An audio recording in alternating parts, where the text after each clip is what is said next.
or no? Yes. What would she arrest him for? What would she arrest him for? Does she have probable cause? The question is, does she have probable cause to arrest him? Officer Ramos is a woman. Does she have probable cause to arrest? Yes, I think so because she's running away from a crime scene. Okay. And she was drinking. The probable cause is speeding. Okay. The probable cause did Officer Ramos see the speeding taking place? Yes. Yes. So Officer Ramos sees the speeding. That's going to be probable cause to pull Lonnie over. Okay. Let's go to let's go now to Sid. Sid, how do you think Officer Ramos would act after stopping Lonnie? How do you think Lonnie and Melissa would act? How would Officer Ramos act after stopping Lonnie based on the teaching that I've given you regarding what our officers are concerned with and so forth? I think Officer Ramos would arrest them because she would have thought No, listen that to they the were question. Sid, you got to read the question, okay? One of the most important things here is not necessarily getting the answer right, but I want you to read the question carefully. I think that's a skill that everyone needs to cultivate, is to reading a question and understanding the question before you answer it. And the question here is what? she would act like that she would think that they were criminals. And then Lonnie and Melissa would like act confused because they weren't the one who did the crime. Well, Officer Ramos is going to be really concerned because she has a very serious possibility of having not only somebody who's speeding, but somebody who's committed a serious felony that she's pulled over, right? And based on what I told you before about what police are worried about, what police are concerned about is somebody shooting them when they're in a vulnerable position, right? So don't you think Officer Ramos would be very, very concerned that Lonnie might have a gun and shoot her? Yes, very. Okay, so not only is he speeding, but he's also running away from a crime scene.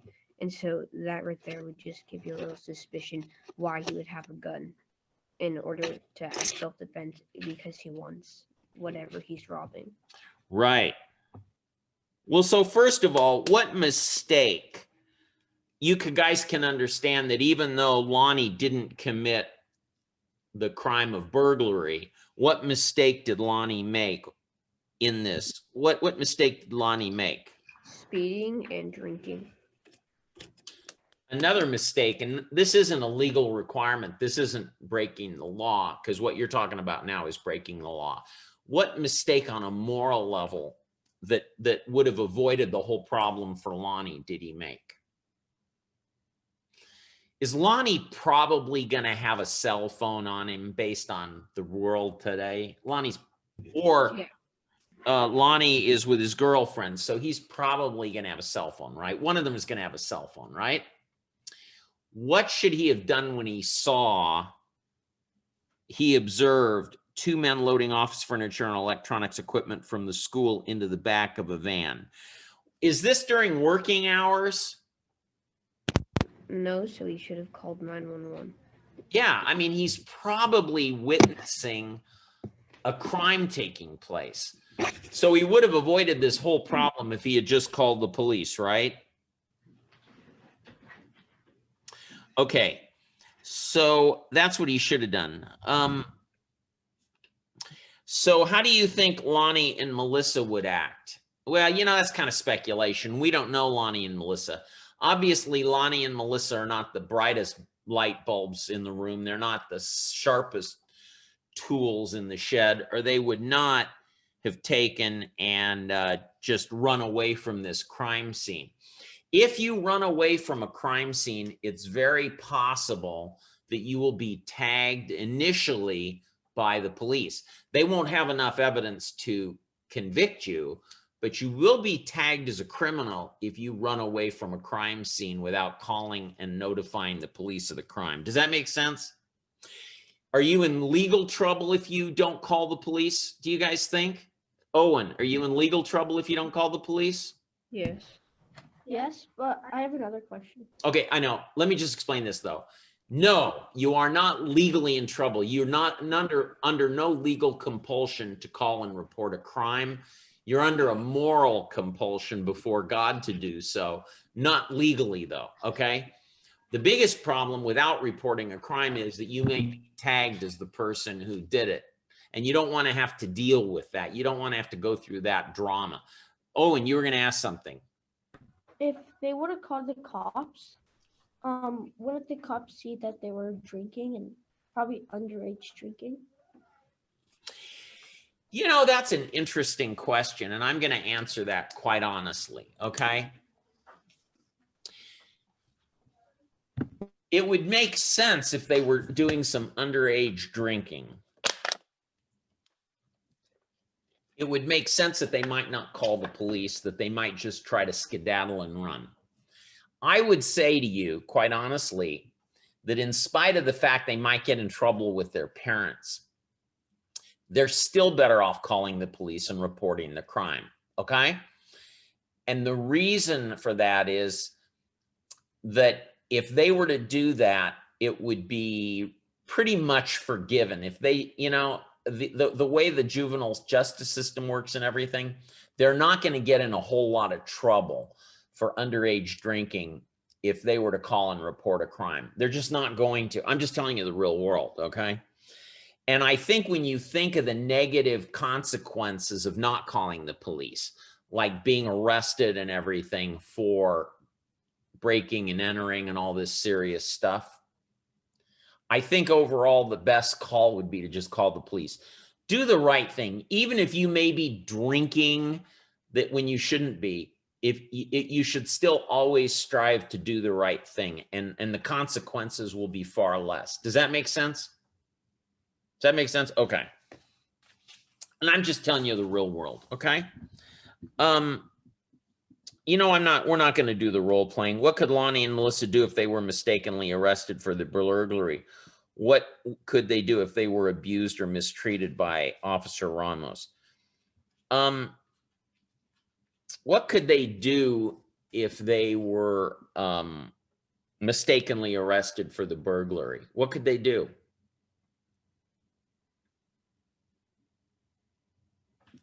Go to court. Yeah, they could just plead not guilty, and then the prosecutor would have to prove the case that they were burglars beyond a reasonable doubt. And they probably would not ever take the stand and testify. Could that be held against them, the fact that they don't take the stand and testify?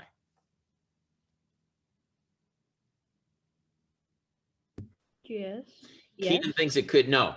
Under the Fifth Amendment to the United States Constitution, no person can be a witness against themselves. No, this is the Fifth Amendment. Nor shall any person be compelled in any criminal case to be a witness against himself, okay? And if they hold it against you that you choose not to testify, you are then being a witness against yourself. So under the Fifth Amendment, the prosecution has to prove each and every element beyond a reasonable doubt. And in the facts of this case, the prosecution would not be able to prove beyond a reasonable doubt that Lonnie and his girlfriend were burglars. They would probably cause the jury to be suspicious that these people, based on these facts, had committed the burglary. But where's the furniture? Were they ever caught with the furniture in their possession? They really don't have enough to actually tie them to the crime, other than the fact there were two of them and they were speeding away from the scene. But that in itself is not going to be enough to convict them. Does that make sense? Okay, you guys all get that. Let's move on. Oh, this is a good question. Assume Lonnie takes a baseball bat from the back of the car and begins to wave it after being stopped by Officer Ramos. would it be legal for Officer Ramos to use deadly force? If Lonnie takes a baseball bat and begins to wave it. So he's going to wave it, and he's going to wave it. Is a baseball bat potentially a deadly weapon? Yes. Yes. Does anybody doubt that a baseball bat can be a deadly weapon? And so if Lonnie takes a baseball bat and starts waving it in a threatening manner towards Officer Ramos, and so although it doesn't really matter her gender, Officer Ramos happens to be a female, but a man can be killed by a baseball bat just as easily. Does Officer Ramos have the right to take and shoot and kill Lonnie for threatening her with a baseball bat? Yes, but she would be charged for like second or third degree murder. No, actually, she has the defense of self-defense. If she's in fear of death or serious bodily harm, she can shoot to kill. Okay? Do you understand that? If a police officer is in fear, they have to be reasonably in fear of death or serious bodily harm. And if they feel that if those elements are met, they have the right of self-defense, including the right to shoot to kill. They don't have to taser first. They can take their weapon out, their gun, and shoot and kill. Okay? So my advice is don't wave a bat threateningly at a police officer. Police officers are not crash dummies. They have the right to defend themselves. So did you like this problem? Do you guys like these problems? Do you see that it's really important that you take the time to read these problems before we go over them? Brenna, read 141. And I'll read the first part. Examine each of the following situations. Decide whether the search violates the Fourth Amendment and whether the evidence seized can be used in court. Explain your decisions. So if evidence is seized illegally, okay, and we'll talk about whether it's legal or illegal, but if evidence is seized illegally, the remedy is not to sue the police officer. The remedy is that evidence is excluded and the prosecution cannot use that evidence in court in an attempt to persuade the jury that you're guilty beyond a reasonable doubt. So why don't you read the first one, Brenna, to us, A here, and we'll decide if that evidence can be used in court.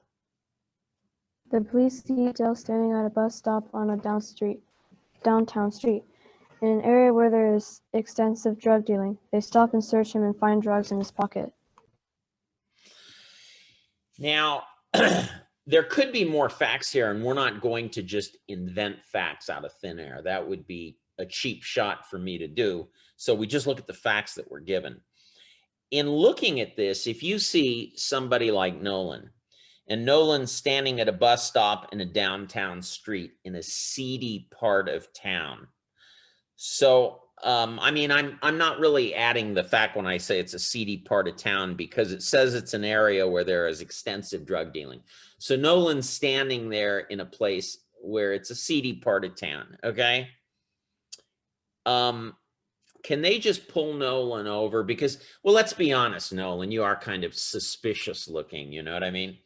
Okay, can they just pull, when they put that two together, the fact that Nolan just looks suspicious, like a suspicious young man, and then he's also in a seedy part of town.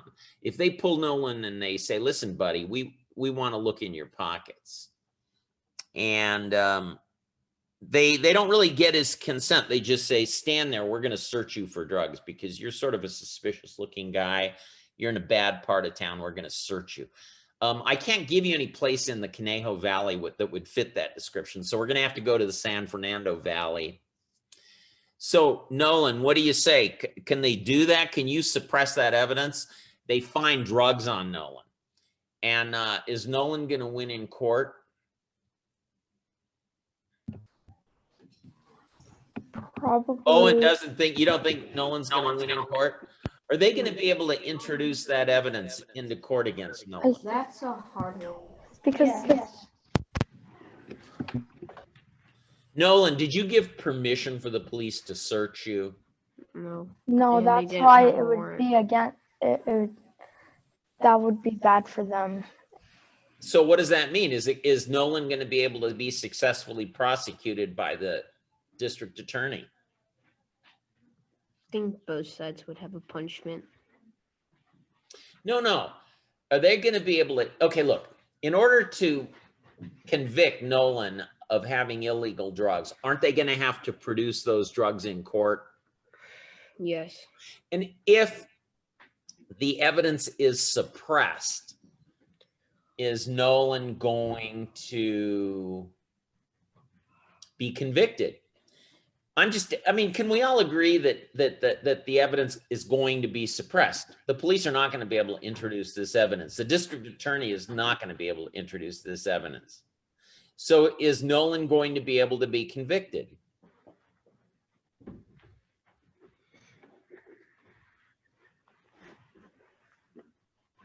No. Does anybody see how Nolan could be convicted? They can't introduce the evidence.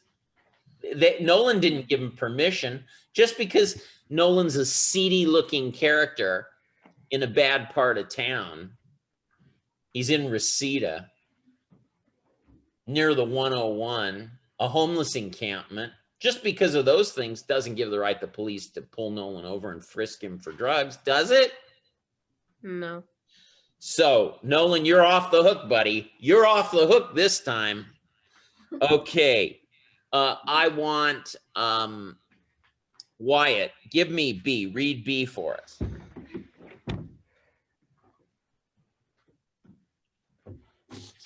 My headphones I can barely hear through my headphones, so I can't really hear you that well. Ben, read B for us.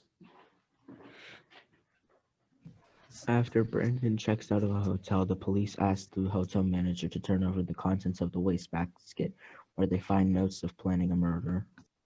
Okay, now, are we going to be able to introduce that evidence? And we're probably going to have more evidence in court, right? We're going to have more evidence. But are we going to be able to introduce the evidence of the notes, the contents of the wastebasket? Is that going to be introduced in court against Brandon?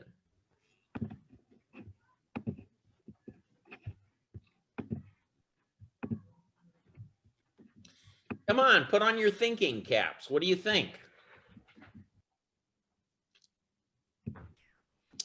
Keenan, you think it will be introduced or it won't be? Owen, you think Brandon's going to get burned now? They're going to bring it in?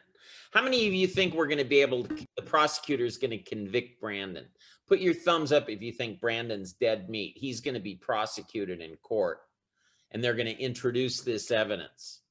How many of you don't think they're going to be able to bring it in?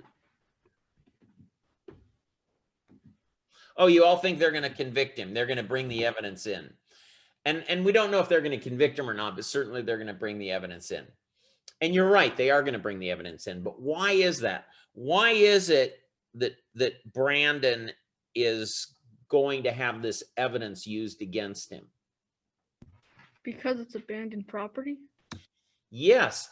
When he threw his notes into the wastebasket, did he have a reasonable expectation of privacy?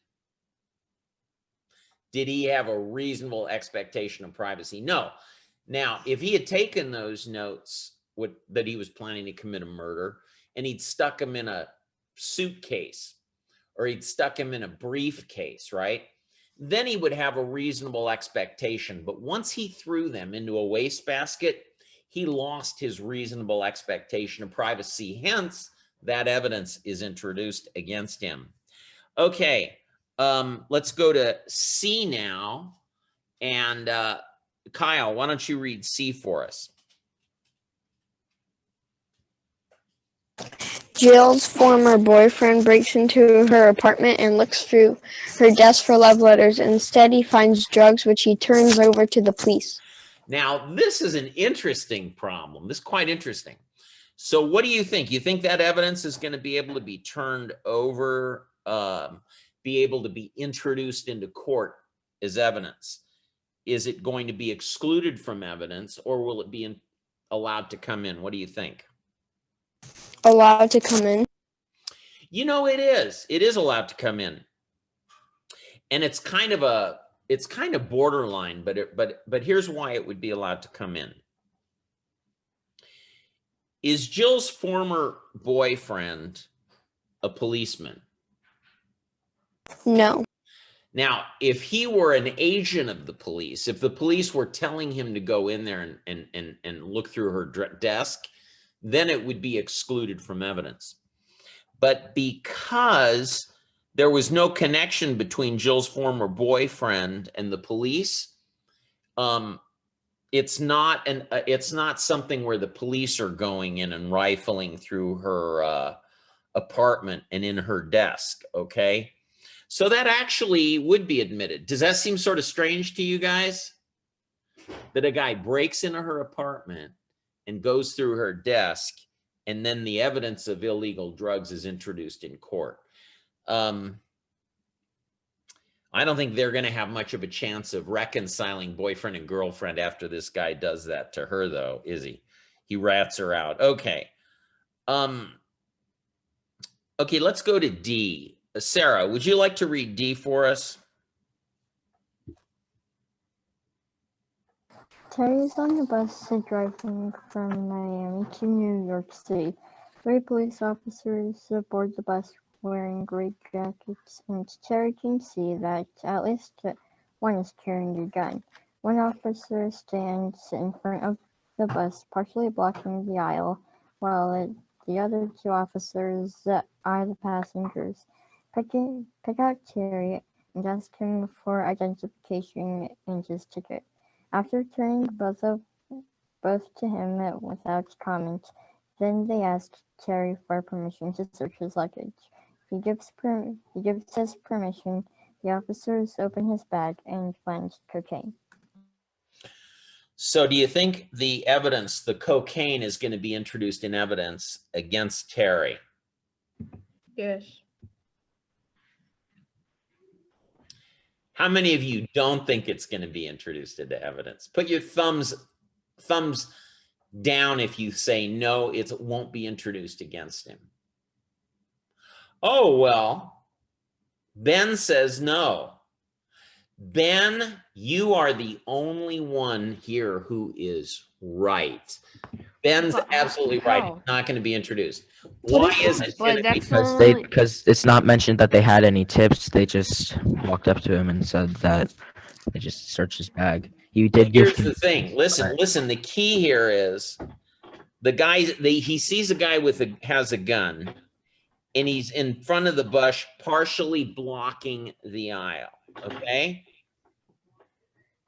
And okay, if he is under extreme duress, do you think the only basis of allowing it in is because he gave his consent? But if he sees a guy sitting there with a gun on him blocking an aisle so that he can't get off the bus, don't you think that he probably feels a lot of stress and coercion, a lot of duress? So if the judge finds that he's under duress and the guy, and this, how many guys do they have here? 3 guys or 2 guys? An officer, 3 police. So you got 3 police, 1 with a gun, they're blocking the aisle. I don't think he's giving his consent freely and voluntarily. Do you guys agree with that? I just don't see it being given freely. And that's what you're thinking, right? You said, why wouldn't they bring the cocaine in the case? Because if they didn't bring the cocaine in the case, then the case, then they would never win the case. So why wouldn't they bring that in the case? What I'm saying is the only basis for allowing it in is that Terry had given permission, he'd given consent. And in the totality of the circumstances test, I just think in the totality of the circumstances, Terry was not in a position to voluntarily give his consent. Mr. Cutter, Yeah. what if you didn't give them permission? Oh, then they're in deep trouble. If they could not articulate probable cause and they were denied permission, well, listen, if they're denied permission and the police walk away, isn't that solve the problem? They're not going to be able to convict him for anything, right? What are they going to convict him for? If he says, no, you can't look in this briefcase or whatever, what is he carrying? His luggage. He gives his permission to look in his luggage. If he doesn't get permission to go in his luggage, how are they ever going to bust him for cocaine? Right? Solves the problem. The question is whether he voluntarily gave permission. And I think in all the facts given in this case, I see a real problem with voluntary consent. Does that make sense? Well, let's move on. Does anybody have any other questions on that before we move on? Okay. Kyle, did I call on you yet, Kyle? Okay. Ryan, read E. Pamela is observed shoplifting items in a store. Police chase Pamela into her apartment building and arrest her outside the closed door of her apartment. A search of the apartment reveals a large quantity of stolen merchandise. Okay. Is that going to be allowed? Is that evidence of all this other stolen merchandise going to be entered into evidence?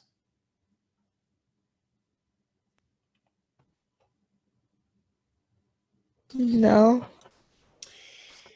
You know what? This is a good problem. I believe it probably would be, because here's the thing. If she's just outside the door of her apartment,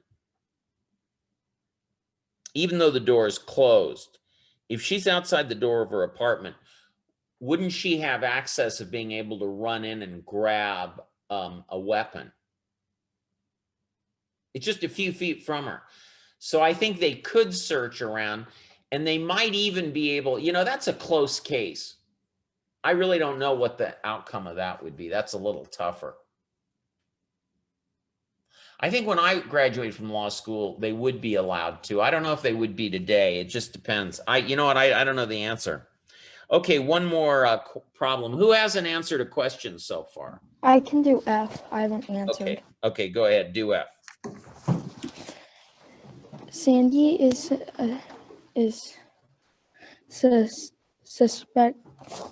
suspected of receiving stolen goods. The police go to her apartment and ask Claire, her roommate, if they can search the apartment. Claire gives the police permission, and they find stolen items in Sandy's dresser. So is that evidence going to be introduced? What was it? A question, or what was the question that you said? Okay, basically the police go to the apartment of Sandy. They suspect her of receiving stolen goods. She has a roommate in there, and I presume she's not there. I presume Sandy is not there. And then they ask if Claire, her roommate, if they can search the apartment, and Claire gives them permission. Are the police going to be able to introduce that evidence against Sandy to convict her? If they find something suspicious, yes. Usually if it's a roommate, they can give permission to the police to search. Mm-hmm. So I think there's a lesson in this, and that lesson is you shouldn't do drugs. You shouldn't have anything illegal in your apartment. But if you're stupid enough to do that, you certainly shouldn't leave a roommate who's going to give the police permission to search your apartment. I think that's the moral of the story. But you can draw a different one if you want. Okay. What's the next problem here? Do you guys like, these are good problems, aren't they? I need you guys to read them. I like Okay, it. what's the next page you guys have? Is it page 147? It's 137, 154, and yeah. Well, we've already done 137.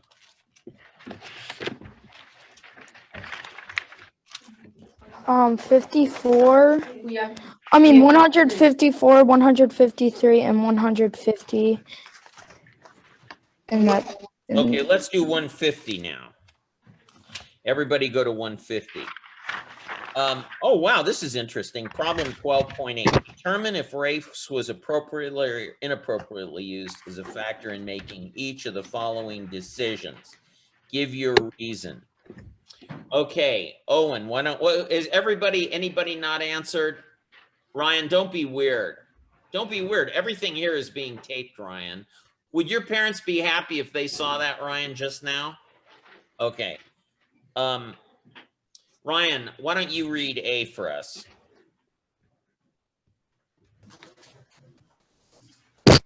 After a terrorist attack, the government decides to use more telephone wiretaps to gather information in communities that have mosques. Okay, the word is mosque. Okay, it's a mosque. It's for Muslims, the Islamic faith.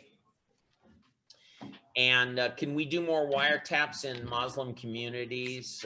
Is that going to be legitimate? Is that going to be okay, admissible? What do you think?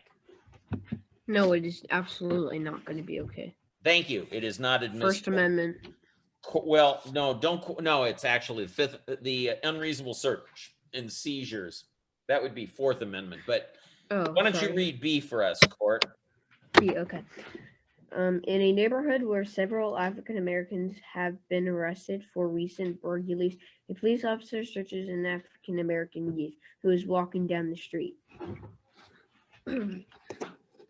Now, is that okay if there have been a lot of burglaries? Well, okay. Is that okay if this fellow's African American and he fits the description of a burglar that's in the neighborhood? Is that okay to use that as a basis for searching someone? The fact that they're actually, that's just descriptive, okay? They're not stopping him because he's African American, and they're also going to have something about the age. They'll say a young black man in his early 20s. So in that situation, if they want to stop and detain and ask and question, they're just stopping and questioning, okay? That's okay then. He searches an African American youth who is walking down the street. Well, actually, he probably needs more than just that, but race is not going to be significant if it's just descriptive, okay? But he's probably, a lot of this, I think that you could infer in this that they might be also talking about getting permission, you know, and that sort of thing. Okay, good. Why don't we go, who hasn't answered a question? Anybody? Sid, why don't you read C for us? A man reports overhearing two Spanish-speaking men in a coffee shop planning to rob a specific jewelry store the next day. The witness could not see the men's faces and does not know their names. The next day, the police go to the store and question who Latino-looking men are sitting in a car outside. Okay, can they use race in a case like that? Yes. Yes, they can. Yeah, they can do that. They're just descriptive. They're not stopping them because they're Latino. They're stopping them because they fit the description. So that's okay. Okay, Owen, why don't you read D for us? A woman entering the United States holds a passport from a country which the United States was recently at war. A customs agent detains her for questioning. Can they do that? Yes. Does anybody think they couldn't do it? You know, when you're coming into a country the standards of protection that you get when you're entering a country are not, your constitutional protections are not really that great. They don't have to, they can ask you, they can question you, and they don't really, you don't have to enter the country. When you, if you fly into the United States from another country, you know, that isn't a right that you have. And if you're going to do that, you subject yourself to possible questioning by the police. And they don't have to jump through a lot of constitutional hoops to question you. Does that make sense? Yes. Well, let's go to the next one. Let's go to page 153. Oh, class ends in 3 minutes. The parolee and the detective. Let me see. Well, we can do 153 and 154 next time. I am going to send right now. We haven't done chapter 13, have we? No, Mr. Cutter, Yeah. Are you going to be here next Friday? Why wouldn't I be? Oh, hey, listen, man. Yeah. COVID has just taken off. We had, listen, yesterday we had more people die in this country than we have on any other day in the history of COVID, I believe, okay? It has really taken off. The good news is a vaccine is just around the corner. There are people, Yeah, you guys know this, the vaccines there's are a going to be vaccine given. in Britain now. There's a vaccine in Britain right now, right? Yeah, but that's not going to help us. But we're going to have vaccines this month to some people. And I'll probably be getting a vaccine around January or February. I'll be getting a vaccine. But my wife is not going to let me. My wife told me if I go teach you guys not to come home for 10 days. So I can either teach you guys or live in this really nice house. I'm sorry. I like teaching you, but not that much. You know what I mean? Okay. Listen, do you guys court? You know what I want to do? Court, I'll tell you what. Would you guys let Court be your representative, your class representative? Yes. Yeah, I want to be No. in Congress. Thumbs up, thumbs down if you don't want Court as your class representative. I can respect Ryan, but Okay, somebody else, I'll tell you what we'll do. Okay. Here's what we're gonna do. Everybody's gonna go to Court, and we gotta end class in 30 seconds. Court, you go through the book. Make sure Court has a book. You go through the book and decide what chapter you want me to cover next, okay? And all of you can also go through the book, and you tell me if you agree with Court. So Court, you're going to decide what our next chapter is, and you're going to share that with everybody else. And then you're going to tell me, and then I'll give you the assignments and what we're going to cover in it. Wait, so like what chapter in street law? Street law. What is the next chapter that you want to cover? Because we aren't going to cover all the chapters. You tell me what you guys think is the most interesting. And the rest of you can look through the book and you decide. And then you go to Court, and Court's going to tell me what you guys have decided on. Is it okay if I use Court in that capacity where he's just going to forward to me what you guys want? Okay? So you decide on a chapter, Court, share it with them, and you guys work it out. Can I just ask you guys to work that out between you? Yes. And then let me know what the next chapter is going to be. I want to know by the end of today. Is that fair enough? Yes. Class is done. Thank you. God bless you. We'll see you guys soon. Bye. You hear that?